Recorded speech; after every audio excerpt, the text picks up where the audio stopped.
Good morning! Kumusta po? So, nagbalik na ko og vlogging no kay medyo na busy lang dito na natin mga priority ang gihimo. So, mas gi-choose na ko to tungod kay mas importante po na. So, pero continue gyapon ang atong negosyo tungod kay naaman ang ako ang anak nga magbantay.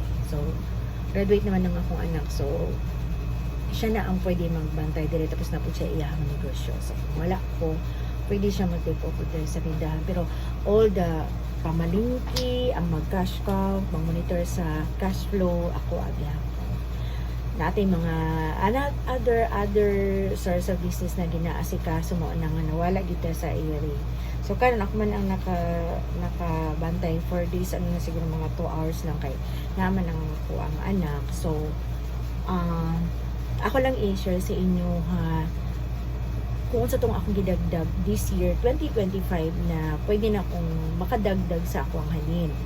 So, ako ipakita sa inyo. Una is katong akong printing business. No? So, gidagdag na ko siya. Dati, dili pa kayo ni Kaila, medyo gamay pa lang. Pero karon galoy sa ginudaghan, nagyud ang nagatultol diri sa amua. So, nag-engage na ko into printing sa t-shirt, mga PVC ID, typing services, lamination, and printing. So, mao na to siya. Gidagdagan ako og katong t-shirt og lamination and PVC card making.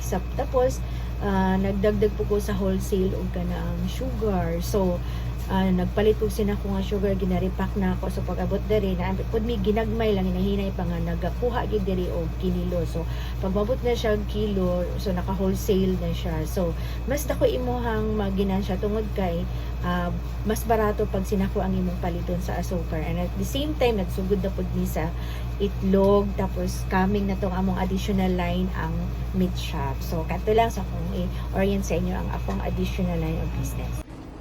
So, karon ako ipakita ang services na gina-offer sa printing. So, kani siya na job kay gitype na mo ang form na gihatag sa customer, at the same time nagpa-reproduce siya na po kabuo. Then after nakasunod ang kaning mga requirements sa mga bata, ilahang mga ginahimo, tapos ginapa-print na lang, ipasa na lang sa messenger, tapos dito sa nami print. Lahi ang among charging pag mag-consume siya og daghang color. So, lahi ang among charges sa medyo mahal kay syempre mahal ba ang ink karon.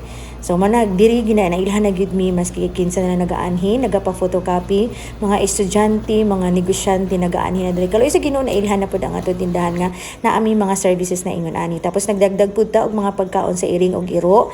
So, mao ni karon ang medyo nakusog na pud tungod kay kabalo na sa nga nagabaligya mi, tapos naka-budget pack pa jud. Ako gituyo ni para ang sa uban nga walay budget, gamay lang, wala sila kapalit og daghang pagkaon na. So ginaing ani nako naka 1/4 tunga sa 1/4, 1/2 and 1 kilo. So nga to ang dog food mo aning bawaw and whiskas na ingon ani na klase. Tapos na po tayo MyCut and Zoycut para sa mga earring naman. So medyo mahal ang Zoycut ug MyCut. So mo nang gid na ako, gi-refill gid na, gi-repack gid na ako, I mean, para lang makapalit ang tanan. And then even mga bata, kabalo na sila, asa sila manguha. So ibot na lang kay ibot, tapos bayad din, lakaw na sila. O di ba mas dali sa mga customer na ilan nilang kuhaon din bayad, wala na problema, din na ako magtakos-takos.